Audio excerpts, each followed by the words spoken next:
The design of a republic contains a fundamental error. Republics were formed to replace monarchy and autocratic authority, but the founders never recognized or fully appreciated the dangers of the tyranny of the majority.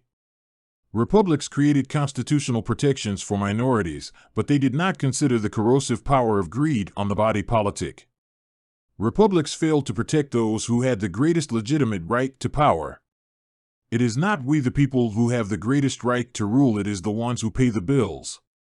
The people have no right to rule and no right to access assets belonging to property owners, nor to give anyone else the authority to use wealth belonging to citizens. Majorities cannot legitimize robbery. No matter how many persons agree with something, it does not become right, moral, true, or just. This sanctifying power of the popular vote is an error that Democrats made. However, it was an error adopted in full measure by all republics also. All men are created equal. All persons have inalienable rights to life, liberty, and the pursuit of happiness. But this is a negative right, not a positive one. No person has the authority to deprive anyone else of anything in pursuit of what they think they are entitled to. The right to liberty does not mean anyone has the right to take what belongs to another. The inalienable right to life, for example, does not mean anyone owes others the necessities of life, let alone immortality. But the right to have or pursue something is belied by the power inherent in a democracy, a power which entitles the majority to eliminate whatever rights it so chooses from any group in the nation. The political power of the people is supposed to be both inalienable and unbounded. If this is so, how can the subjects of a state have inalienable rights? Indeed, what does an election do but deprive subjects of their electoral rights for a period of time? The negative right not to be deprived of a social good does not mean anyone has a positive right to the good. The right not to be deprived of freedom is not the same as the right to be ensured freedom is provided to you. The phrase that prefaces the Bill of Rights ought to have stated, all persons are created equal and have the inalienable right not be deprived of life, liberty, or the pursuit of happiness, but society, nor an individual, has the duty to provide rights to any person or persons. We all have a right to a car, but not necessarily the car, and certainly no right to the funds to purchase one. In short, no one owes anyone anything.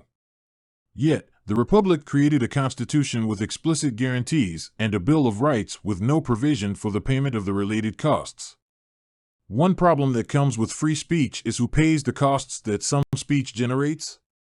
If a speaker harangues a crowd to riot, who pays the costs created by the rioters? We have a right to what we create, but we have no obligation to pay debts or service the costs of any other person, nor has anyone a claim on anything we create.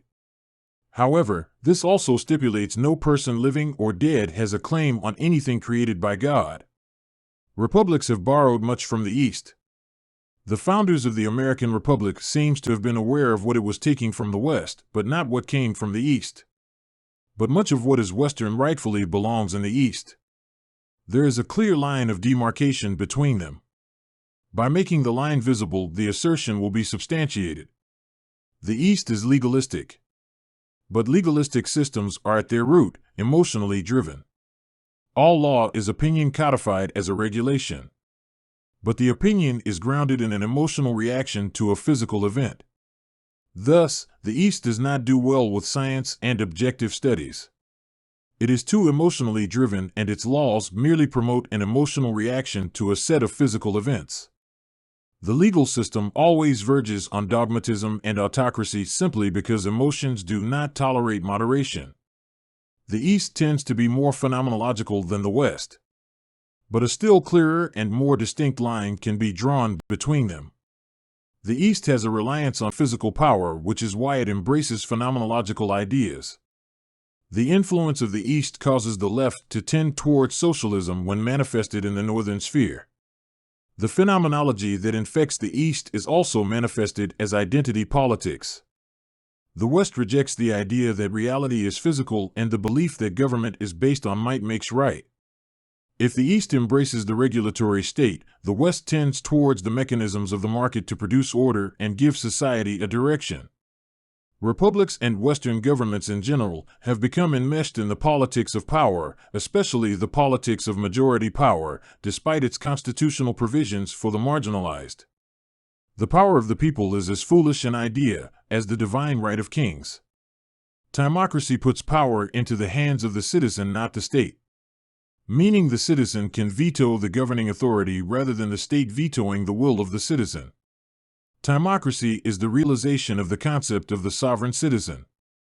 However, to understand what this means and how it works, there is the need to limit the authority of the citizen to those who are property owners. The power to veto the citizen and his rights as a property owner is absolutism. The constitutional power to veto the state requires a timocracy. It was property owners that brought down monarchy, and it is the property owner that will put an end to democracy. The Constitution of the U.S. does not make clear the veto power of the sovereign citizen or property owner. Instead, veto power was trusted to the three branches of government. This division of power helps block the power of the mob and other special interest groups, but it does not fulfill the needs of those who have the natural right to power. Timocracies cannot be built top-down. To attempt to build a timocratic organization top-down circumvents the rights of sovereign citizens. That is, citizens have a right to what they pay for and a right not to pay for benefits given to others. The constituent element of a timocracy is the sovereign citizen or property owner. To create a sovereign citizen, there must be a way for people to create wealth and retain ownership of it. In short, the existence of a sovereign citizen depends on the citizen being free to build a timocracy. Timocracy is a prerequisite for the existence of a sovereign citizen, and the sovereign citizen is the necessary component of a timocracy. A timocracy is formed from sovereign citizens who exercise their sovereign right to create value and form property. The power to say no to an attempt to expropriate property from a property owner is the ultimate power. It takes as few as 3 persons to form a timocracy. Timocracy formation has 2 phases. The creation phase is the citizen specializing in such a way as to create value for the timocratic republic. But the other phase is fulfilled when citizens divest themselves of the assets they have no right to. Divestment requires citizens reassign public or semi-public assets to the timocratic trust.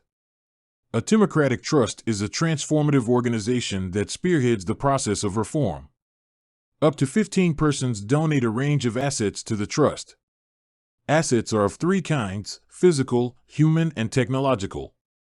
Physical assets might be land or money. Human assets are labor. Technological assets are things such as equipment, materials, and tools. The trust compensates depositors with equity issued on the value of the assets provided. An investment of $500 worth of assets is matched by 500 units of equity issued as preferred shares and deposited in the member's trust account. Members are persons with an account held by the trust. Thus, becoming a member in the Timocrat movement involves finding or starting a trust and opening an account with the trust by means of making a deposit. By divesting oneself of assets and receiving equity in the form of preferred shares issued by the trust, property owners gain control over the things that they actually create, their equity. A group of women who deposit various tools and pieces of equipment to a housekeeping trust receive preferred shares as compensation. These preferred shares are used as an equity-based currency called prefers and designated by the symbol. The members of the trust are paid a living wage for doing housekeeping chores for other members. This work gives them credits that can be used to hire caregivers or other trust members as the need arises. As assets are donated to different trusts, more and more products and services are made available to members.